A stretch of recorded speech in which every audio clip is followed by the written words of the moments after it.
You're tuned into the It's Real podcast with your hosts, Kayla Calendar and Andrew Yagi.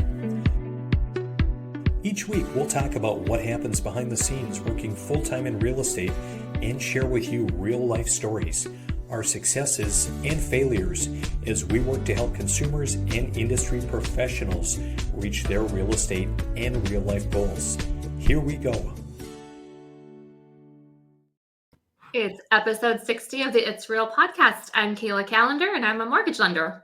And I'm Andrew Yagi. I'm a real estate agent. Hi, Andrew Yagi. How are you today? I'm doing swell, Kayla. How are you? Oh, I love that word, swell. I'm neat.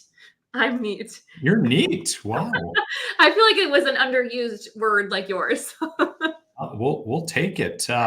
What's going on this week with Kayla Calendar? Oh my gosh, let me pull up Kayla Calendar's calendar to see. This week, well, it's a busy week. We're seeing a little bit of slowdown with, people buying, but that doesn't mean we stop as lenders and human beings. So this week we've got the fun, exciting Homeward Animal Shelter. This is near and dear to my heart as a board member. But this week we have our annual Wags, Whiskers, and Wine event. So that's fun.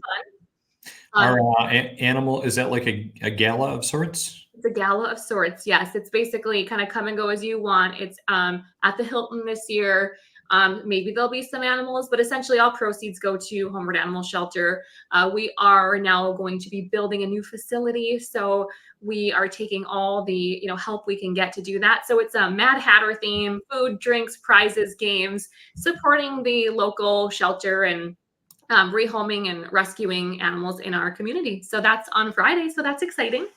Awesome. I'll be there. So if you want to come to Fargo, Andy, come on down. And is it like gala number 2 of like 59?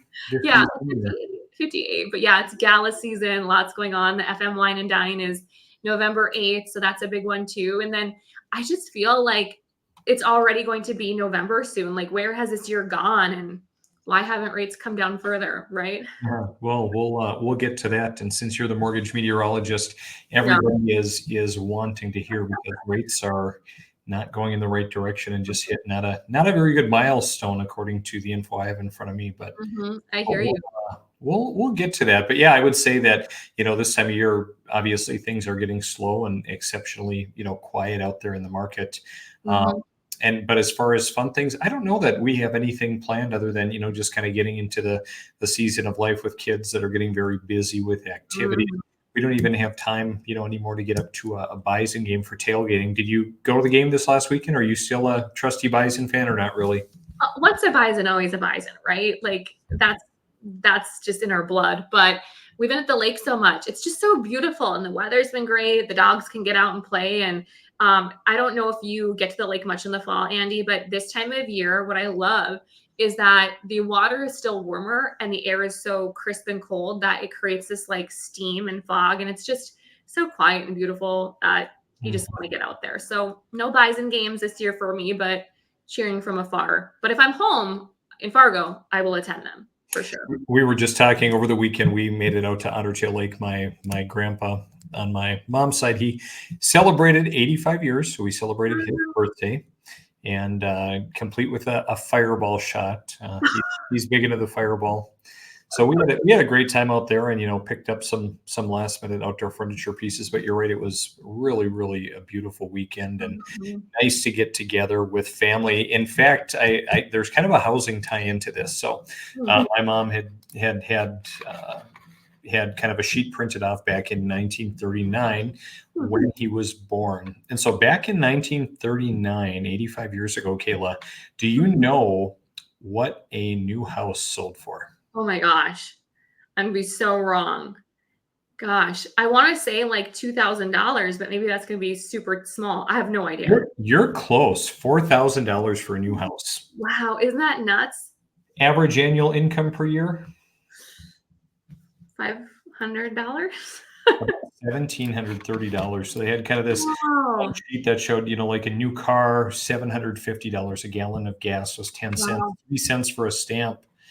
Movie ticket, 23 cents. I was giving some of my younger cousins a hard time because I said, you probably don't know what a movie theater is, but no. But But if Trump gets back into office, I wouldn't be surprised if we got kind of closer to that. are you playing favorites, Kayla, or just I'm just stating facts. But I love seeing that because it just puts things in perspective. And I think a lot of people too, they're like, well, when my parents bought, they said, mortgage rates were 18%, but what was the cost of a home then? And I think that puts that in perspective as it cost how much then, but what was the annual income? You got to take all things into consideration. So. Yeah. Yeah. No, it was kind of eye-opening. And I guess, we just don't think about, 10 years ago, sometimes, let alone 85 years ago. So kind of interesting. But you're right. We do have some challenges kind of in the US, which obviously we'll talk about among other things. So, Kayla, everyone, is kind of curious, or if they're watching, if they're out house hunting, rates a month ago, national average about 6.08%, or right when the Fed cut mortgage rates did not go down. We've talked about why. Rates have gone back up, but Kayla, what are rates sitting at today? The average 30-year fixed is hovering right around 7% today. And for those kind of viewing with us versus listening, you're going to see it's up a little bit. Whenever we show this graph from mortgagenewsdaily.com, it's an average of national just lenders. It's not necessarily your lender, bank, credit union, mortgage bank, etc. But what you can see is it's up a bit. That 0.1, that red means it's up. A 30-year FHA is at almost 6.5. And so when we were looking at last month, more so at the beginning of September, before the Feds even cut rates, we were seeing, there were some options for high fives if you were buying down the rate. So yes, what you're showing here, 6.09 we were at. And I know some people, there were some options that if you wanted to pay down to get, a lower rate, you could pay points, the cost for a lower rate. And now we're back up again. So if you look back at that graph, that 7% is hanging out where we were months ago. Yes, in general, though, rates are down from where they were when we looked a year ago. But, again, it's that conversation of when will rates come down to 3% again? When will rates come down to 4%? And I think the idea is that we're probably past the 3 and 4% interest rate days. We probably are. And I think it's more important now than ever to kind of just acknowledge that. And if you truly feel like home ownership is for you and you want to create wealth through home ownership and create equity, like at my closing today, we said to the clients and they said back, what else can you purchase that creates money for you? I can't buy, we were talking about an ice house or an ice castle, a car, a computer, like clothing. These things don't appreciate like real estate. So the consumer really has to be okay with knowing like, here's where I'm really at now, 6%, 5%, 7% in this range. Am I comfortable? And if you are, you got to almost just be okay with it and accept it. It's kind of how I felt. I think the numbing is kind of worn off. Like people were like, it's going to change. I feel like people are kind of grasping like this is the new reality. Sure. How do you feel about that? Do you feel like consumers are still saying, I really want to wait until rates come down before I buy? What are you seeing from sellers? What are you experiencing in terms of interest rates and what the consumers are saying? Well, I think as a whole, Kayla, we know seasonally things get slow in the fall. There's not a huge issue with inventory. We've talked, kind of numbers a couple of episodes ago, and probably in one of our next episodes, we'll have the final numbers out for October so we can jump back in and look at some stats and kind of see what did the market do in the month of October. But I think as a whole, there's so much noise and so many headwinds out there that are causing confusion, and I think some fear out there too. And we'll get into it today. The Wall Street Journal over the weekend just put out an article talking about how home sales are on track for the worst year since 1995. Last year was the worst year before that, but this year's even worse. And I share that not to cause panic or not to preach doom and gloom, but just to be frank. But there still are ways to win, and we still have clients that are out there that are winning, that are reaching their goals, and we'll talk about that a little bit today too. But I think the rates are very challenging. You mix that with the election. And just a lot of economic uncertainty out there, especially I look at being in such a agrarian region here where we rely so much on agriculture. I was talking to a lender the other day, and they were talking about how big into ag, how, about 40% of the farms that they work with are in kind of tough shape financially. So I think that puts a strain on everything. Yeah, it really does. And I think too, it's like, so many individuals, they're just really not sure what to do or expect. And so a lot of people they stay where they're at. They just say, I'm not going to make a decision. But one of the things I focus on, and Andy, I think you focus on this too, is education, empowerment, and empathy. And I think that we in the industry need to have empathy for those that are scared, those that are fearful from what they hear on the news. But we also have to be these thought leaders, these individuals that are educating people. Sitting at a closing this morning, the closer said something. He's like, I didn't know that about interest rates. He sees closing packages every day, but that doesn't mean he understands how, removing escrow off of your mortgage, impacts your rate. So I say that because it's really easy for everyone in our industry to be like, buy a house, go do this. But we really need to educate, empower, and have some empathy for our clients because it's emotional for them. For sure. Mm-hmm. Kayla, you shared kind of the national averages out there. What about North Dakota housing? What have you seen there? I'm glad you asked. I pulled this up today for a client. So we're seeing this up about a quarter from where they were. So if you are a first-time home buyer, you're going to see rates between roughly 5 and 6%. If you're a repeat buyer or you make over a certain income amount, you're going to see rates between 7 and 8%. So the North Dakota Roots Start program, that's if you're a repeat buyer or you make over a certain income threshold. It's dependent on county and how many people are in your home. But you could be seeing 7.75 to 8% on a conventional loan. So you're getting down payment assistance, but you're paying for it with a higher rate. So there was a time where we saw that in the low 7s, and now it's back up to that high 7, low 8. Sure. Well, thanks for sharing that. Well, Kayla, I want to jump in and I want to talk about kind of, this Wall Street Journal article, which I think, does a good job of, kind of talking overall, about the market, about everything that we're seeing out there. Let me get it here. That was a very interesting article, but it's interesting because it's like, why? The consumers are wondering why, but the worst year since 95. Like, why is that? Yeah, so September sales fell 3.5% from a year earlier. So just when we thought, things couldn't get worse in the housing market. So in 2023, home sales hit their lowest point in 30 years, and we're going to top that this year. So obviously, it talks about, probably the biggest cause is persistently high home prices and elevated mortgage rates are keeping potential home buyers on the sidelines. And Kayla, so much so, like I just put a house on the market that we flipped here in our office, and it very attractively priced under 150,000, a cute little 2-bedroom, 1-bath, really well updated and maintained. Doesn't have a garage, but we've had about 10 showings. Did have one somewhat lower offer on the house, and I've had a couple of other individuals, agents, when I said we're maybe getting an offer in, their potential buyers chose not to look at it. And then I followed up with them, and they turned around and said, "Oh no, both of these agents both said, oh, the buyer's going to wait until spring." And so I look at, again, even fast forwarding from the end of last week where rates were maybe a little bit more hospitable to this week where, oh boy, national average things really hit. Combine that with higher home prices, I can see why it's keeping people on the sidelines.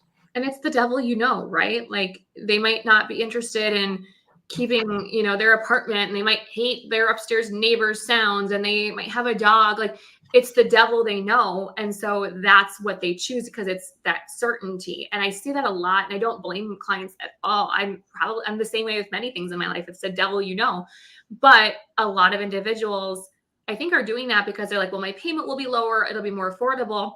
But we both know what can happen in that competition. Even I think the national sales price of a home after an election, what that goes up every year, that's a concern as well. So it's going to cost them more in price, maybe less in interest rate, but it kind of weighs out. The only downside is you're going to have more competition. Right, without a doubt. I don't know how much you follow the National Association of Realtors, but they have a chief economist, Lawrence Yun, who who talks quite a bit, and he was quoted in this article talking about home sales are stuck at low levels. Americans are not really moving.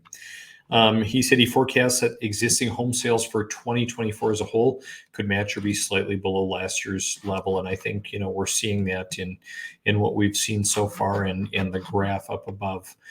Expectations that the Fed would cut rates this year cause mortgage rates to drop to 6.08% in September, which is a 2-year low, but it came too late to lure in buyers. Agents say. What do you see with that? Do you think a lot of buyers think it's, too late in the season to be buying? I think that they just aren't ready. They're not mentally ready, a lot of buyers, but the ones that are, like the ones that I'm taking time to educate and really dive in, like if they're okay, like spending, this higher rate's going to cost you $115 more a month. Are you okay with that? Like they're up a bit. If they're okay, they're moving forward. But I think that there is a little bit of a disconnect because a lot of sellers are not willing to give up their 3.5% rate to take a 6-7% rate. So I think inventory is still an issue. We've seen a lot of newer construction. So that's been helpful in Fargo, North Dakota. That's not everywhere, obviously, but I still think there's a little bit of issue when clients are ready. They can't find the right home, or maybe they are waiting for that perfect home to come on. And it really comes down to, you have to opportunities may be passing you by as a buyer because you're waiting for the perfect rate, the perfect home, the perfect scenario. And I'm seeing that with a few of my clients. Mm-hmm. Yep. So, Gotcha. But time will tell. Time will tell indeed. Kayla, this article goes on to talk a little bit about, the fact that we did have a reprieve in rates, but it didn't last long. Mortgage rates have risen for 3 straight weeks to the highest level, and they've risen even since this article went up. Another agent here quoted, the trickle up in rates back to right where we are just sucked the air out. And I think I'm seeing that with some buyers too that are sitting. I mean, if they're not committed to doing something by now, they're not really making a move. I really like the article, Kayla, here, where it kind of shows the correlation between the 10-year Treasury note, and kind of talks about this and how really this is what mortgage rates, are really tied to, and that's how they trend. Just because, again, I think we've seen a lot of confusion in the market with a lot of different buyers thinking, again, why did rates not drop when the Fed dropped rates? Mm-hmm. And I think that was a big misconception, is the conversation was rates are dropping. What the consumer didn't understand, or certain industry professionals didn't understand, was that didn't say mortgage rates were dropping. And so now that rates have been coming up, there is this confusion. I thought rates were dropping. I'm still seeing industry professionals that are not mortgage lenders sharing that rates have dropped. They've dropped. And although they have, compared to where we were a year ago, it's not as big of a difference as it was, as we saw back in September. And so when clients come to us and they're like, well, I heard rates are at their lowest, they're at 6.08. Well, in reality, they're at 7. There's just this kind of confusion because there's, like you said earlier, Andy, just so much noise. And the Fed cutting rates, I think, was kind of noise. And consumers are just more shocked because they weren't educated. Mm-hmm. Well, I think at a certain point, we are going to see rates, drop. I think we have to see them come back down again. 3 or 4% isn't practical. But, if we see it late this year, that would be welcome in addition to next spring. I think the market's going to be better. Next year, it's going to be more competitive for buyers as more re-enter the market, but hopefully more affordable. But that could also be offset if home prices continue to rise, which I think that is going to be the case, especially as inventory is not exceptionally high anywhere in the nation. And one really interesting thing, Kayla, here in kind of the tie-in. So I asked you at the beginning, talking about my grandpa's birthday 85 years ago, a home on average was $4,000. What is the median existing home price in the U.S. today? Ooh, the challenge is real. 439,912. You're close, Kayla. It's 404,500. That was 3% up from the year earlier. So it's down a little bit from the recent high. It's the highest median home price for any September, we've ever seen. But I mean, look at that. Look at how drastic, home prices are up, compared to Yeah, 85 years ago. it's a different game. And the average, I think the average age of a first time home buyer is 35 years old. And when we look at, I would love to see a graph of that. I should have had that, but what it used to be. And I mean, when we were in our 20s, and which was just like last year, when we were in our 20s, I mean, we were all buying houses at 25 to 28 to 30. And now I feel like it's not uncommon if I see a 40-year-old or 45-year-old be a first time home buyer. It's How, like, how old were you when you bought your first house? I was 26, Okay. And what was I? 12. I was 25. Mhm. Okay. You were also like selling stocks in college in classrooms. So I feel like you were also ahead of the curve. That's when I came to class. We were talking at my grandpa's birthday this weekend and sitting there and talking about the NDSU, talking about buys and games. And my grandparents always used to go tailgate and go with friends, except they're just saying, they're like, all of our friends are dead. We've outlived so many of them, and which I think is going to be the reality. I mean, for most of us at some point or another, but we were talking about NDSU and just kind of the value of education, which I won't get deep into, but I pretty much went to NDSU to work full time and to go out and meet people and go to the bars. So that must have been a pretty rare time that you saw me in class, Oh Kayla. my gosh. Remember that like guy that used to be on his unicycle all the time? Remember that guy? I do remember the unicycle guy. I feel like that was always entertainment. It was. Kayla, I want to jump back to, talking about housing a little bit. Mhm. And okay, so a lot of people are looking at this and they're saying, wow, yep, that just really confirms that the market sucks. I don't want to be in the market right now. I don't want to sell my house. I don't want to go and buy a house. Mhm. Um, but realistically, there are options for people out there. What advice would you give someone who's buying or who is in the market? Like how to succeed? You know, I'm again back to the three E's, that education, empowerment, and empathy. Make sure you're aligned with professionals that have a history, that have Google reviews that talk about their experience with other individuals of consumers, because you need to have all three from your lender and your realtor, because it's tricky, right?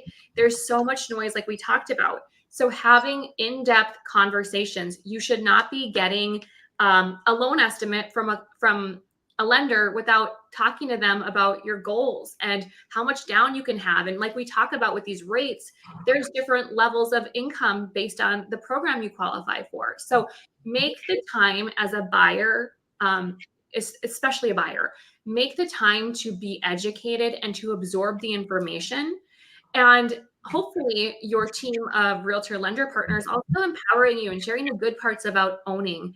I would never talk into buying a house just to buy a house. Like we talk about, what is the average appreciation that you're going to gain on this property? Oh, the appraisal came in high. What does that mean?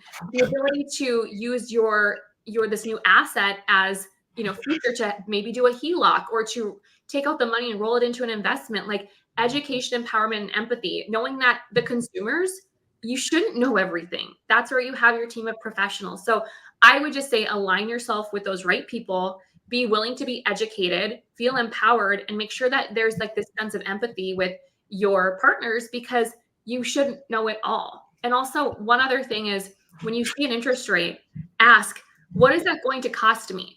Because if you see a lower rate, it's generally going to cost you something, meaning like fees versus a higher rate. Not always, but ask that question, because it's really easy to get sold on, hey, rates are 5.5 right now. We just saw they're roughly at about 7. What's it going to cost you out of pocket for that? So that's just kind of my advice based on what I've seen, especially in the last month. Mhm. What about you?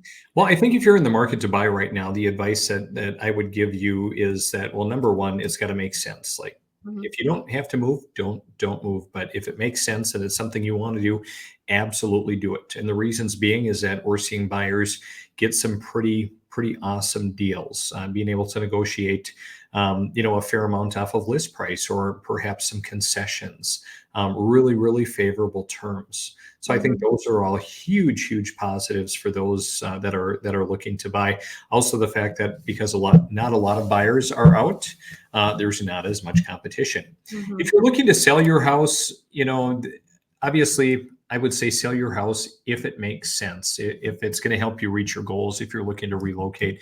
Obviously, if there's a death or divorce or other life circumstance, it's probably something you have to do. I would say if you don't have to do it, or if you're not in a position where you have to sell your home, maybe it does make sense to sit on the sidelines and wait, unless you have a home that's super desirable and that's really, really ready to go and that's priced right. If you fit one of those three boxes, I think it's a great time to sell a house. But if not, the spring market may be a little bit better for you. But I would just say reach out to an agent of your choice.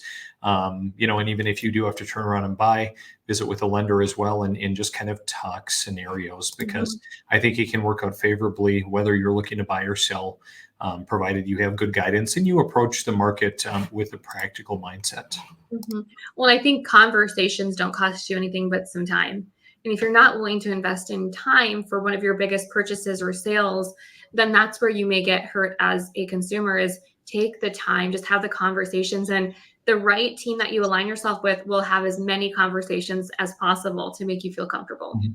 I would say even the same thing, Kayla, about investors. We I think are geared a little bit more towards the consumer out there, but even for investors that are looking, I've had a lot of people that buy rental properties that say, I'm sitting on the sidelines, so rates come down, rates are too high, the cash flow is not great.